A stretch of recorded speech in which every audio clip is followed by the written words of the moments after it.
Okay. படம் பர்சனலா எனக்கு ரொம்ப பிடிச்சிருக்கு ப்ரோ. இப்போ சில பேர்லாம் எனக்கு ரிவ்யூ சொல்லிட்டு இருக்காங்க. படம் வந்து 3 1/2 மணி நேரம் ஆச்சு. அதெல்லாம் சொல்றாங்க. ஓகேவா? அவங்க இப்ப டக் லைஃப் நல்லா இல்ல. அது நான் நெகட்டிவா தான் குடுத்தேன். ஓகேவா? இந்த படம் ரியலாவே நல்லா இருக்கு. ஓகேவா? இந்த மாதிரி படத்தை ட்ரோல் பண்ணி ஓட விடாம பண்ணிடுறாங்க. ஓகேவா? அது வந்து நல்ல சோஷியல் மெசேஜா தான் பாக்குறேன். விஜயாண்டி படம் வந்து காஸ்டிங்லாம் அவர் மட்டும் தான் நடிச்சிருந்தாரு அந்த படத்துல. அதனால பெருசா ரொம்ப கமர்ஷியலா போச்சு. நல்லா இருந்தது. டிவில கூட பார்க்க சொல்ல நிறைய பேர் ஸ்லோவா பிக்கப் ஆச்சு. ஓடிடி எல்லாம் ஓகே. பட் ஆனா இந்த படம் வந்து நல்ல ஒரு ஹைப் கொடுத்தது. படமும் நல்லா இருக்கு. செகண்ட் ஹாஃப்ல செம்மையா பெர்ஃபார்மன்ஸ் பண்ணியிருந்தாரு. ஃபர்ஸ்ட் ஹாஃப் வந்து கண்டென்ட் வைஸ் வந்து ஸ்லோவா இருக்க மாதிரி இருந்தது. ஆனா செகண்ட் ஹாஃப் வந்து பாத்தீங்கன்னா இந்த மாதிரி சாங்ஸ் நல்லா என்ஹான்ஸ் பண்ணி கொடுத்தது கதையை. ஃபேன்ஸ் மட்டும் நல்லா இருக்குன்னு சொல்ல மாட்டாங்க.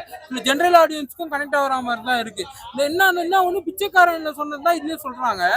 ஆனா இதை வந்து கமர்ஷியலா நல்ல காஸ்டிங் பேக்கப் பண்ற மாதிரி ரொம்ப ஹீரோயின் மெட்டீரியல் மாதிரிலாம் இல்லாம அவங்க தேவையான இடத்துல பெர்ஃபார்மன்ஸ் பண்ணியிருக்காங்க. அது வந்து கொஞ்சம் நல்லா இருக்கு பாக்குறதுக்கு. சிலதெல்லாம் ஹீரோயின் போட்டமேன்னு சொல்லிட்டு சும்மா இது பண்ணுவாங்க. அவங்க நல்லா பெர்ஃபார்மன்ஸ் பண்ணியிருக்காங்க.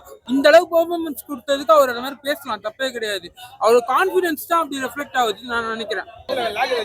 அதான் சொல்றேன். இப்போ நீங்க இப்போ ஃபர்ஸ்ட் ஹாஃப் மட்டும் பாக்குறீங்கன்னு வச்சுங்களேன், செகண்ட் ஹாஃப் பார்க்கல, ஒரு 20-30 மினிட்ஸ் தான் பாக்குறீங்கன்னா உங்களுக்கு அந்த சாட்டிஸ்ஃபேக்ஷன் கொடுக்காது, நானே ஒத்துக்கிறேன். ஆனா செகண்ட் ஹாஃப் பார்த்துட்டு ஃபுல்லா பார்த்துட்டு படம் பார்த்துட்டீங்கன்னா ஃபர்ஸ்ட் ஹாஃப் ஏன் ஸ்லோவா இருக்குன்றது உங்களுக்கு புரியும்.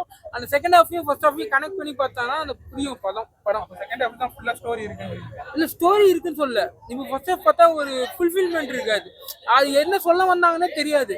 செகண்ட் ஹாஃப் பார்க்க சொல்லதான் என்ன மெசேஜ் சொல்றாங்க, இப்போ என்ன சொல்றாங்கன்னு ஒரு ஒன் லைன்ல சொல்றேன் ப்ரோ. ஒரு 100 ரூபாய் இருக்கு. ஓகேவா? ஒரு 100 பேருக்கு அந்த ஒரு ரூபாய் இருந்தா அது ஓகே.